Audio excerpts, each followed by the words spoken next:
أعوذ بالله من الشيطان الرجيم بسم الله الرحمن الرحيم الحمد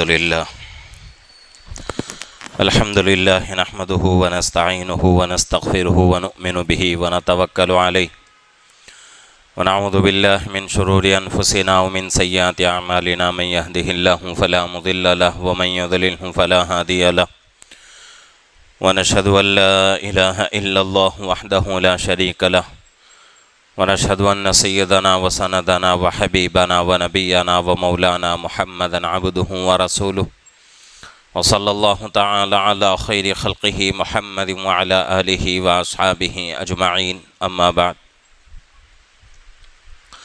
فأعوذ بالله من الشيطان الرجيم بسم الله الرحمن الرحيم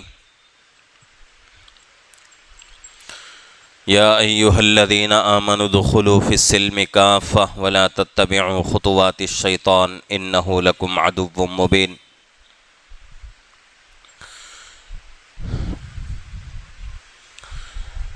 صدق الله العظيم وصدق رسوله النبي الكريم ونحن على ذلك من الشاهدين والشاكرين والحمد لله رب العالمين قال رسول الله صلى الله عليه وسلم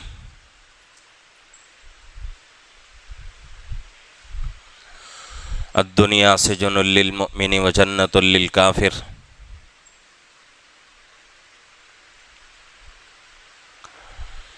او کما قال رسول اللہ صلی اللہ علیہ وسلم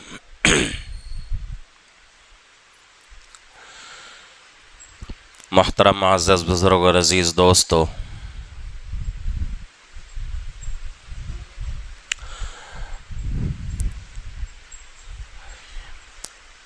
یہ دنیا، اس دنیا میں ہر قسم کے انسان زندگی بسر کر رہے ہیں اور بہت سارے مذاہب بھی ہیں، بہت سارے تہذیبیں، بہت سارے طور و طریقے، بہت سارے رسومات اس دنیا میں جاری ہیں۔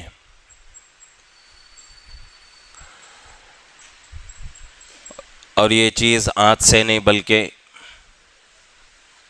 پیچھے کئی سالوں سے یہ سلسلہ چلتا ہوا آ رہا ہے کہ اس دنیا میں صرف ایک مذہب کے ماننے والے نہیں بلکہ کئی مذاہب کے ماننے والے، اور ایک طرح کے انسان نہیں بلکہ کئی طرح کے انسان پائے جاتے ہیں۔ سب کی سوچ، سب کی فکر ایک نہیں ہوتی، ہر انسان کی سوچ الگ ہوتی ہے، ہر انسان کی فکر الگ ہوتی ہے، ہر انسان کی زندگی گزارنے کا طور و طریقہ الگ ہوتا ہے۔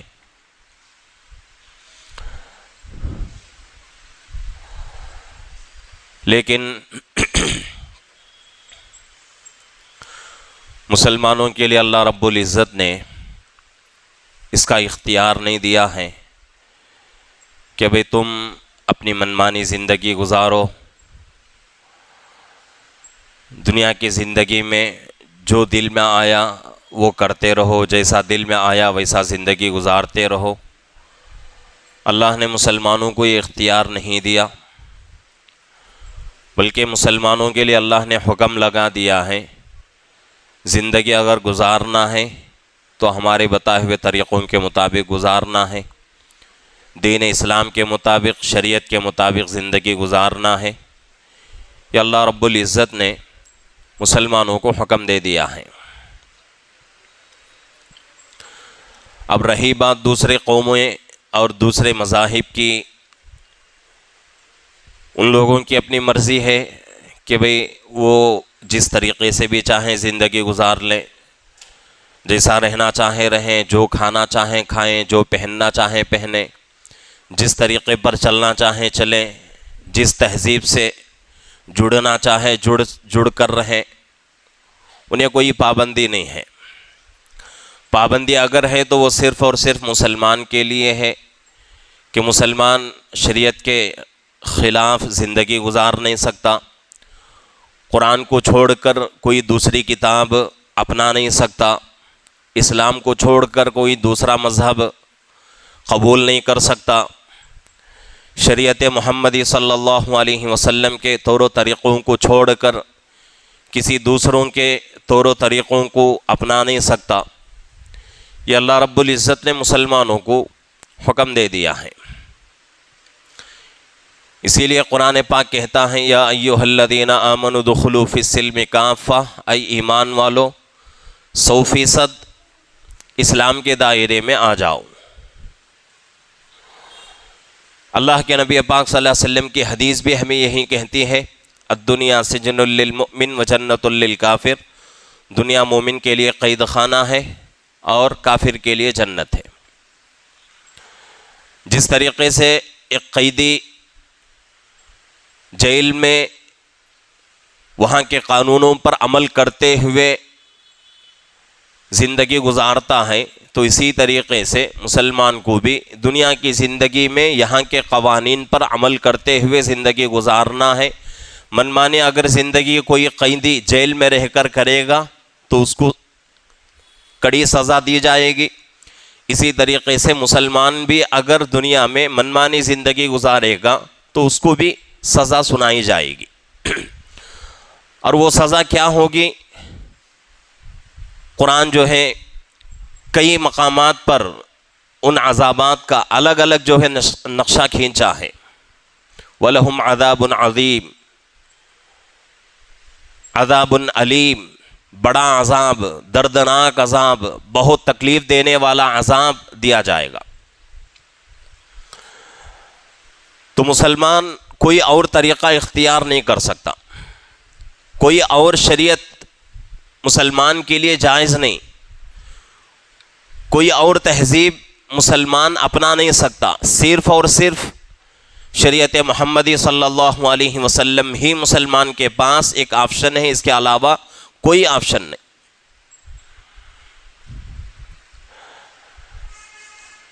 آج مسلمانوں کی حالت کیا ہے کہ مسلمان اپنے آپ کو مسلمان کہتے ہیں،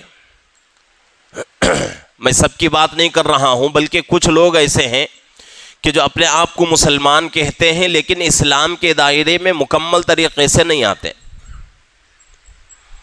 ابھی دیکھ لے کہ یہ جو ہے ہندوؤں کی تہوار چل رہی ہے، اس کے اندر کتنے ہمارے مسلمان ملوث ہیں، کتنے ہمارے مسلمان جو اس تہوار کی زینت بنے ہوئے ہیں اور ان مجموعوں کی زینت بنے ہوئے ہیں، ان کے ساتھ ناچ رہے ہیں، ان کے ساتھ اچھل رہے ہیں،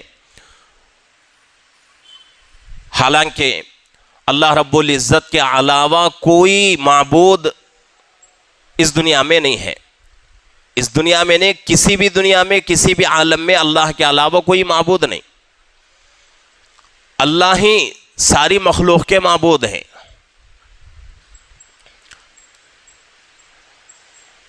اگر کوئی انسان اللہ کو چھوڑ کر کسی اور کی طرف جاتا ہے، کسی اور کی طرف اس کی نگاہ اٹھتی ہے، تو وہ آدمی بہت بڑا گناہ کرنے والا، شرک کرنے والا ہو جائے گا۔ ان اللہ لا یغفر ان یشرک بہ ویغفر ما دون ذلک لمن یشاء، کہ اللہ رب العزت شرک کے علاوہ جس گناہ کو چاہیں گے معاف کریں گے، لیکن شرک کو اللہ ہرگز معاف نہیں کریں گے۔ ان الشرک لظلم عظیم، دوسری جگہ قرآن پاک میں فرمایا گیا شرک بہت بڑا ظلم ہے اللہ کے ساتھ۔ اب ہمارے دلوں کے اندر ایک سوال اٹھ سکتا ہے کہ بھئی ہم نے تو جو ہے اس کو معبود نہیں سمجھا، ہم تو غیر اللہ کے سامنے سجدہ نہیں کر رہے ہیں، ہم تو غیر اللہ کو خدا نہیں جانتے، خدا نہیں مانتے، خدا نہیں سمجھتے، ہم کیسے شرک کرنے والے ہو جائیں گے؟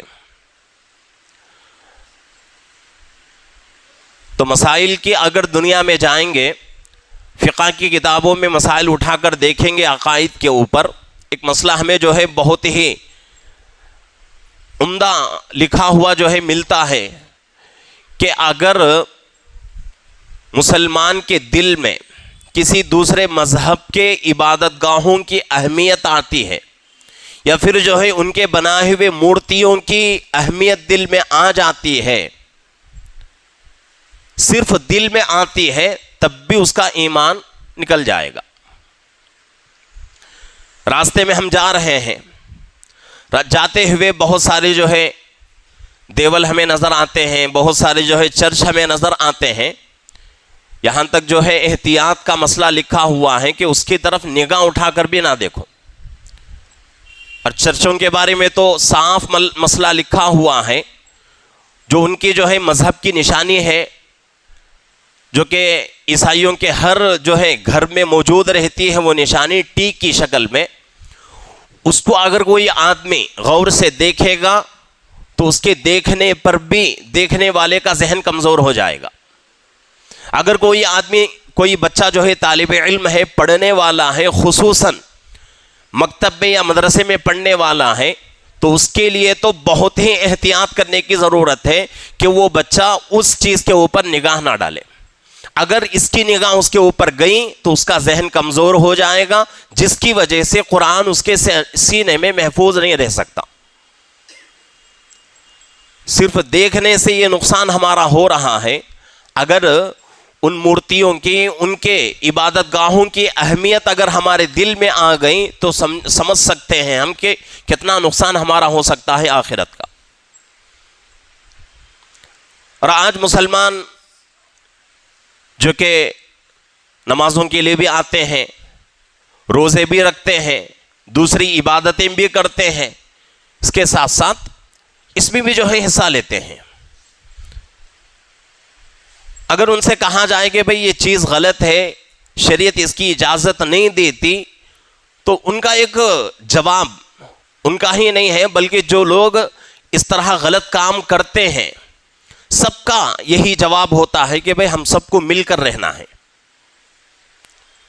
ایک جو ہے لوگوں نے اپنے ذہن سے جو ہے ایک جواب تیار کر لیا ہے کہ ہم سب کو مل جل کر رہنا ہے، وہ لوگ ہماری خوشی میں شامل ہوں گے، ہم لوگ ان کی خوشی میں شامل ہوں گے۔ تو یہ لوگ جو ہے یہ بہانہ کرتے ہیں۔ آج کتنے ہمارے نوجوان، کتنے ہمارے جو ہے بڑی عمر کے لوگ آج اس تہوار میں شریک ہوئے، شریک ہو کر اپنا پیسہ بھی اس میں لگا رہے ہیں اور اپنا ایمان کا بھی سودا کر رہے ہیں۔ آج جمعہ ہے، کتنی مورتیاں جو ہے جا رہی ہیں، اگر آپ کو یقین نہ آئے جمعہ کی نماز کے بعد آپ جا کر دیکھ لیں، کوئی نہ کوئی ہمیں جو ہے اس مجمع میں مسلمان ضرور ملے گا۔ اس کی اہمیت آج جو ہے مسلمانوں کے دلوں میں آ گئی۔ اللہ نے جو مذہب ہمیں عطا فرمایا اس کی کوئی قدر ہمارے پاس نہیں ہے۔ مسلمان کے عقائد اتنے جو ہے بگڑتے جا رہے ہیں، مسلمانوں کے اعمال اتنے خراب ہوتے جا رہے ہیں کہ مسلمان کئی جو ہے کاموں میں ہندوؤں کے ساتھ، مشرکوں کے ساتھ، یہودیوں کے ساتھ، نصرانیوں کے ساتھ جو ہے مشابہت اختیار کرتا ہے۔ حالانکہ اللہ کے نبی پاک صلی اللہ علیہ وسلم حدیث میں فرماتے ہیں، ترمذی کی روایت ہے، من تشبہ بقوم فہو منہم، جو آدمی جس قوم کی دنیا میں مشابہت اختیار کرے گا، جو آدمی جس قوم کے ساتھ دنیا میں رہے گا، اللہ اس کو اسی قوم سے اٹھائیں گے حشر کے میدان میں۔ کتنے جو ہیں آج مسلمان ہمارے اس گناہ میں مبتلا ہیں، اس شرک میں مبتلا ہیں، اور کچھ مسلمان جو ہیں جانے میں بھی اور انجانے میں بھی، دونوں طریقوں سے۔ اگر یہ کہا جائے تو کوئی جو ہے غلو نہیں ہو سکتا کہ مسلمان اگر ان چیزوں میں شامل ہو رہا ہے، انجانے میں شامل نہیں ہو رہا ہے بلکہ جان کر ہی شامل ہو رہا ہے۔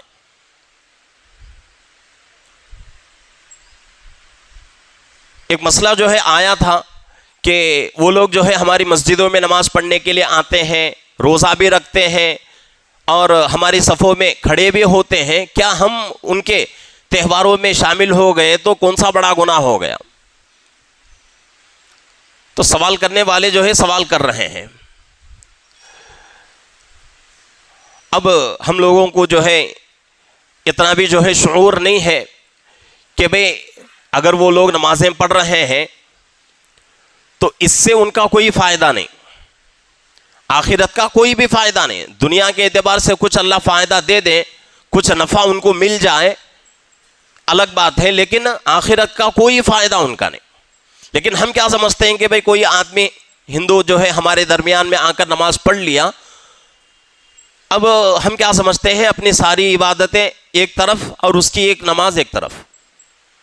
یہ سمجھ کر ہم کیا کرتے ہیں بھئی اگر وہ ایک نماز ہمارے درمیان میں آ کر پڑھ رہا ہے تو ہم کیا کریں گے، ویسا ہی معاملہ اس کے ساتھ کریں گے، اس کے تہوار میں، اس کی جو ہے عید میں، اس کی خوشی میں ہم بھی جا کر شامل ہوں گے. یہ استدلال جو ہے لوگ کرتے ہیں، یہ سراسر غلط ہے.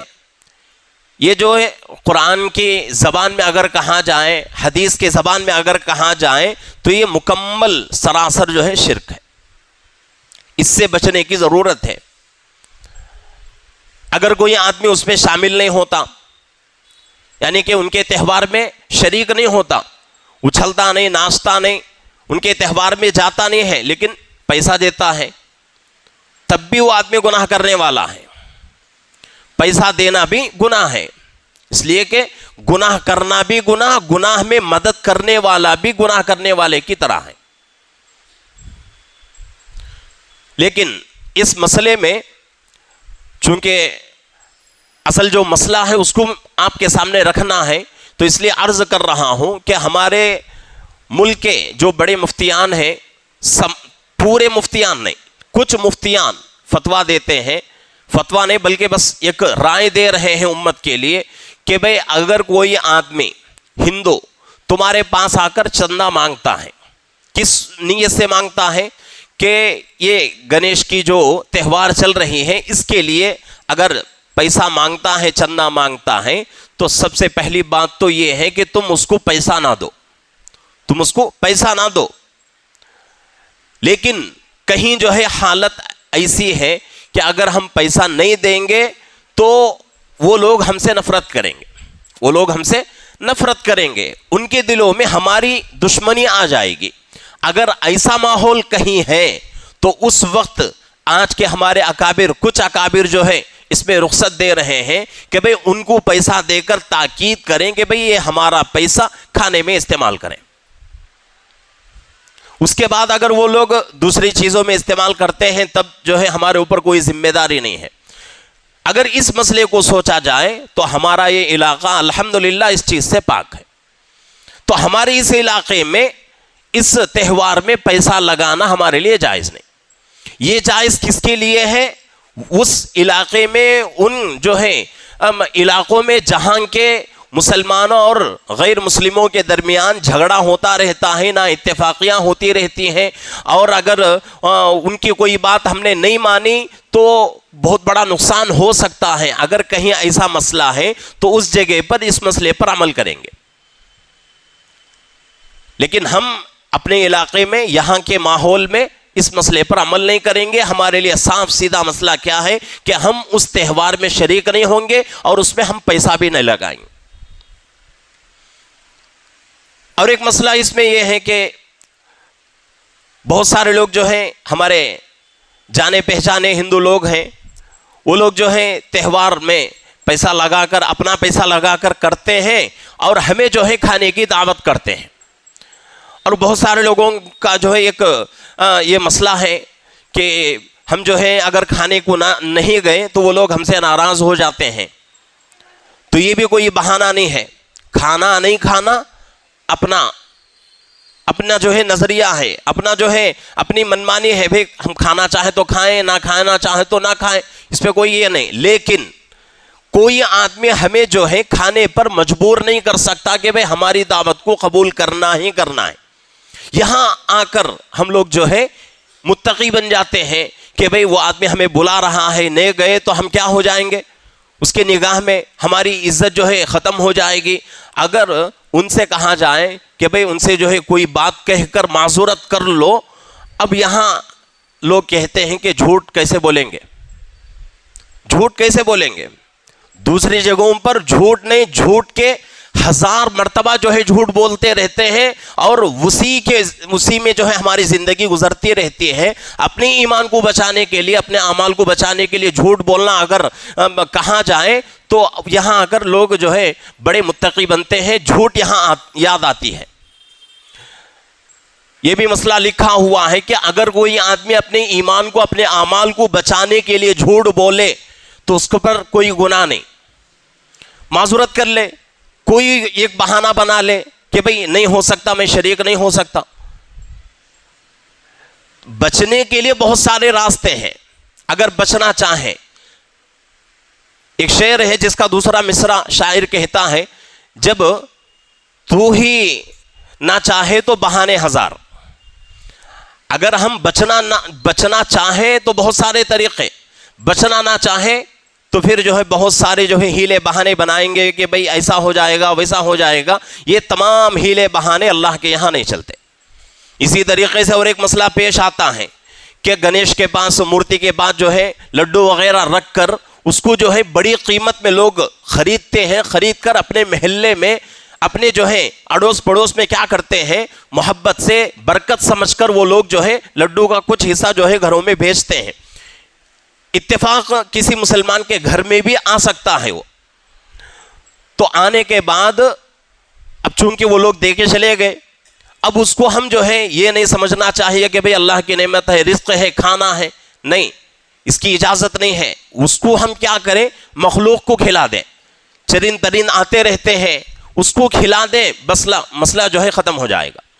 تو کسی بھی طریقے سے اپنے ایمان کو، اپنے اعمال کو پوری طریقے سے بچانے کی کوشش کریں. ہیلے بہانے کر کے اپنے ایمان کا سودا نہ کریں، اپنے اعمال کو برباد نہ کریں.